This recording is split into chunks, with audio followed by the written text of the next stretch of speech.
Good evening everyone. যদিও ব্লগটা তোমরা যখন পাবে তখন প্রায় রাত 11টার পর হয়ে যাবে। তো এই ব্লগটা তোমরা যে দেখছো অনেক দিন পরে,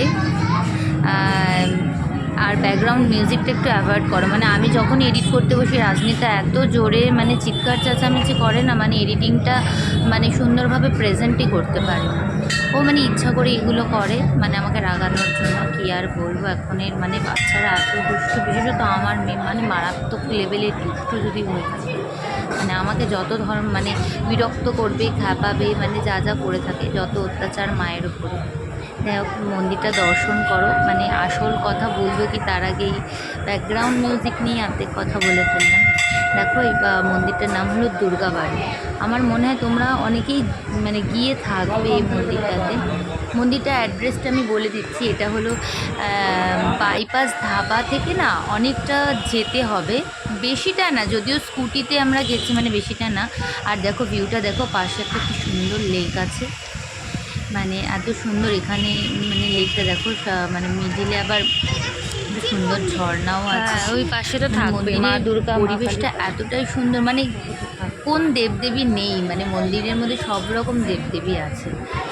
এখন আমি রিলসে দেখি না, ঠাকুর মন্দিরে বলে যে সব রকম দেবদেবী রাখা যাবে না। আচ্ছা, দেবতাকে মানে আমরা মানে এক এক দেবদেবীর তো রূপ এক, বর্ণনা এক ধরনের। এখন আমি ঠিক জানি না, মানে এই যে মন্দিরেও তো সব রকম দেবদেবী এক জায়গায় থাকে, তাতে কি মানে কোনো বাস্তু সমস্যা হয়? মানে এগুলো আমার, যদিও আমার জানা নেই, আমি না জেনেই বলছি, হতে পারে হয়তো আমি ভুল। কিন্তু এই মন্দিরে সব রকম দেবদেবী আছে। দেখতে তোমার হনুমানজির মন্দির আছে, মা ভবতারিণীর মন্দির আছে, আর তোমার মহাদেব আছেন। তারপরে মা দুর্গা তো তার সন্তানদের নিয়ে আছেনই। এছাড়া মানে আরও দেবদেবীর মন্দির তুমি এখানে মানে দেখতে পাবে। রাধাকৃষ্ণ তো সব জায়গাতেই বিরাজমান। তুমি হাত পাবে না থাকলে তো সত্যি পৃথিবীটাই হাত পাবে না। ভগবান মন্দির আছে অনেক অনেক, মানে এত হাত পায় নাকি এটা না। মানে আমরা 3 জনেই গেছিলাম, এটা ইন্ডিপেন্ডেন্স ডের দিনকে গেছিলাম।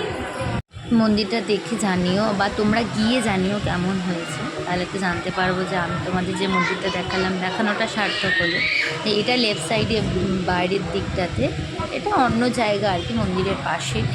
ওখানে মানে এরকম লাইটিং করে সাজানো আছে। আর দেখো নাট মন্দির যেটা বলে, এখানে নিশ্চয়ই ভগবানের নাম সংকীর্তন যে হয়, মানে ওনারা বলছিলেন জন্মাষ্টমীর দিন, মানে আজ জন্মাষ্টমী কিন্তু মানে বড় উৎসব হয় এখানে। সত্যি ভীষণ ভালো। কাউন্সিলরের উদ্যোগটাকে আমার খুব ভালো লাগে। হাত পাবে না প্রতিষ্ঠা করা 10 বছর হয়ে গেছে মন্দিরটা, অনেক অনেক উঁচু। তো রাজনীতি বাবা মনে দেখে এসে জানে। তো আজকের জন্য ভিডিওটা এইটুখানি, পরে আবার দেখা হবে।